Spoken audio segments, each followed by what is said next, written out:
Hello friends, ये हमारी भारत भ्रमण यात्रा का 11वां दिन है और मैं एंड साथ में है मेरी वाइफ।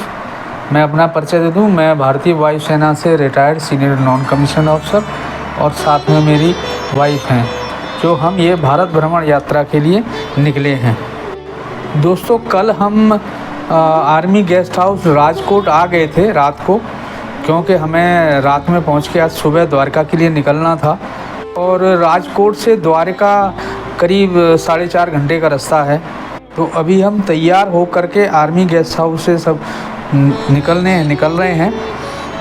और इस गेस्ट हाउस में हमारा स्टे बहुत अच्छा रहा। यहाँ का स्टाफ बहुत अच्छा है, बहुत अच्छी तरह मेंटेन किया हुआ है। चारों तरफ ग्रीनरीज वगैरह हैं, आप देख सकते हैं जैसा। और पार्किंग की भी बहुत अच्छी व्यवस्था है और काफ़ी बड़ा एरिया इन्होंने कवर करके रखा है। फ्रेंड्स, ये भारत भ्रमण यात्रा का हमारा दूसरा फेज़ है। ये 30 दिन की यात्रा है इस फेज़ में, और इससे पहले वाले फेज़ में 15 दिन की यात्रा थी। तो टोटल 45 डेज़ की जर्नी है जो भारत भ्रमण यात्रा का तीर्थ यात्रा हमने करी है।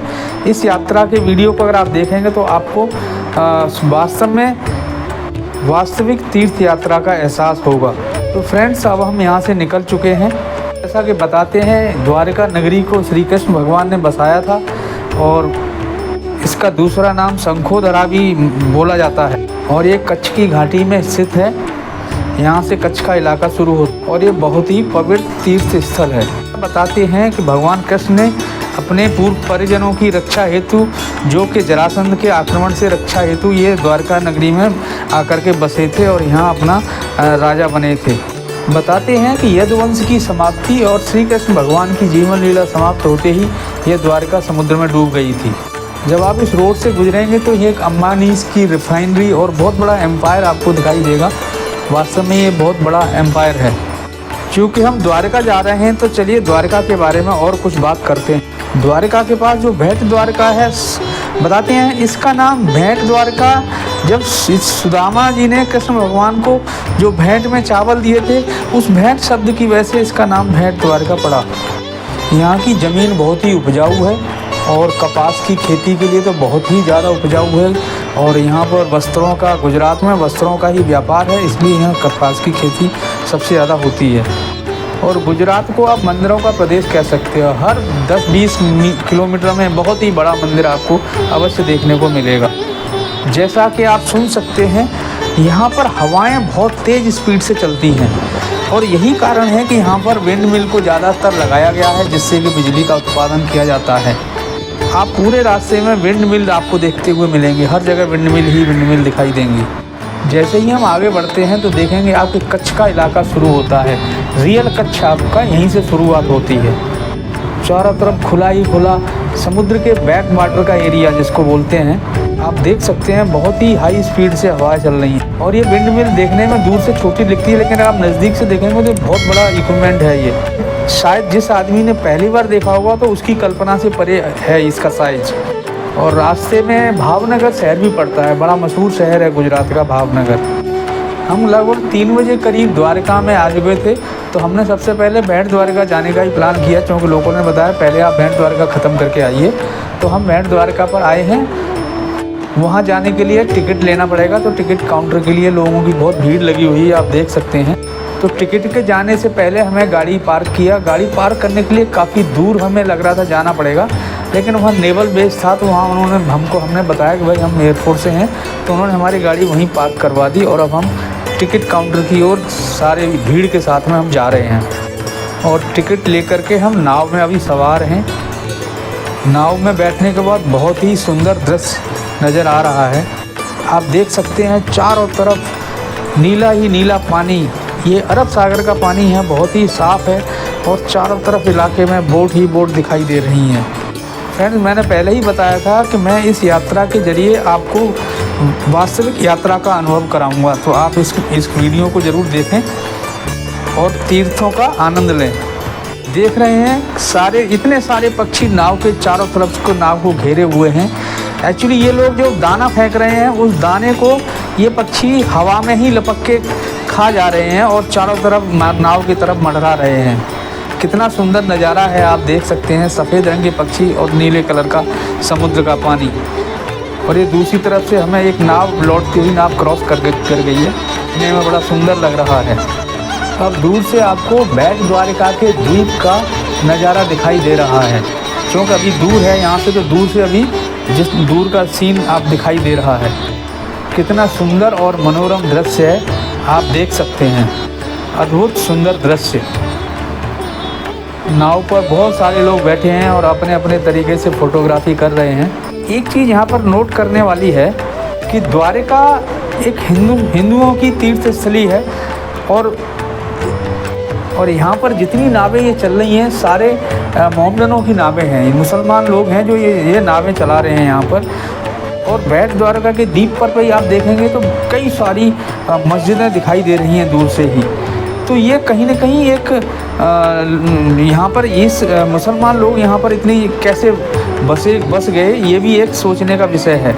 आप दूर से देख सकते हैं कई सारी मस्जिदें दिखाई दे रही हैं। जबकि ये कृष्ण भगवान की नगरी थी, तो यहाँ पर मुसलमानों का बसना और आना उस समय तो संभव था ही नहीं, लेकिन आज ये सारे रोज़गार उनके वो लोग कर रहे हैं यहाँ पर। इससे ये तो सिद्ध होता है कि कहीं न कहीं हम सभी के पूर्वज एक ही हैं। आप देख सकते हैं कितना सुंदर दृश्य दिखाई दे रहा है, जो ऊपर चारों तरफ से पक्षी उड़ रहे हैं। कुछ पक्षी बहुत दूर पर ऊंचाई पर उड़ रहे हैं।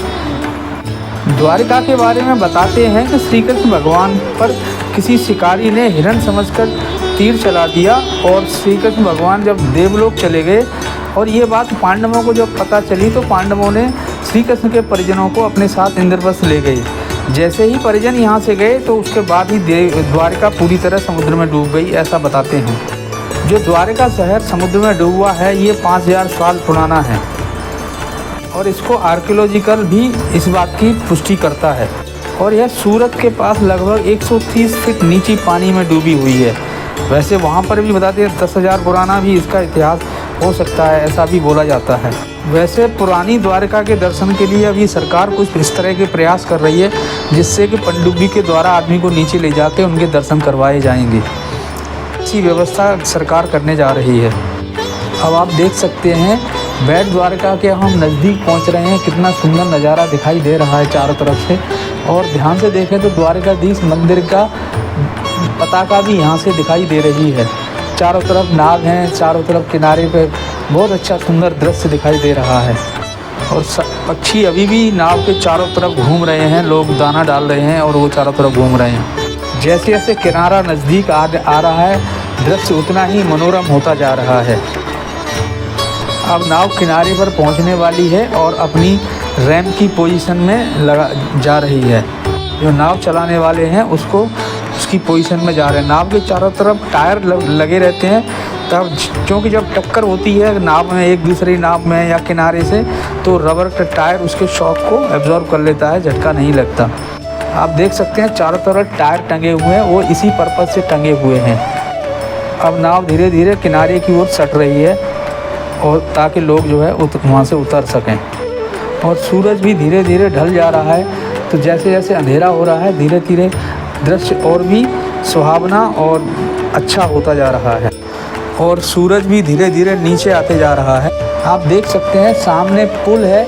अब सूरज इतना नीचे आ गया है कि पुल के नीचे से दिखाई दे रहे हैं। अब आप सूरज को पुल के नीचे से देख सकते हैं। बहुत ही सुंदर दृश्य। अब नाव पूरी तरह किनारे पर लग चुकी है और लोग अब रैंप पे चढ़कर के लिए अब जाना शुरू हो गए हैं। और रैंप से चलने के बाद लगभग 5 या 7 मिनट का ही रास्ता है। आप सीधा जो है द्वारकाधीश मंदिर के द्वार पर पहुंच जाएंगे। रास्ते में बहुत सारी दुकानें लगी हुई हैं, जैसे मंदिरों के आसपास होती हैं। और यहाँ पर एक चीज़ और है कि आपको कैमरा या मोबाइल अंदर नहीं ले जा सकते। तो ये आप हमारा जो है लास्ट ही फ़ोटो होगा जो उनके दरवाजे का है, उसके बाद में फ़ोटो नहीं होगा, क्योंकि कैमरे को काउंटर पे जमा करवा दिया जाता है। तो फ्रेंड्स, ये वीडियो आपको कैसा लगा, हमारी यात्रा आपको कैसी लगी? और जहाँ तक मैं उम्मीद करता हूँ कि आपको वास्तविक यात्रा का ही अनुभव अवश्य हुआ होगा। तो ये वीडियो को अवश्य देखें और इन अवश्य शेयर करें, लाइक करें और बेल आइकन को दबाकर चैनल को सब्सक्राइब करें। वैसे अब हम यहाँ से आगे जा कर के देखते हैं कि हम आगे कहाँ जा सकते हैं। शायद हम नागेश्वर भगवान के भी दर्शन आज कर सकें। देखते हैं, समय बताएगा। धन्यवाद।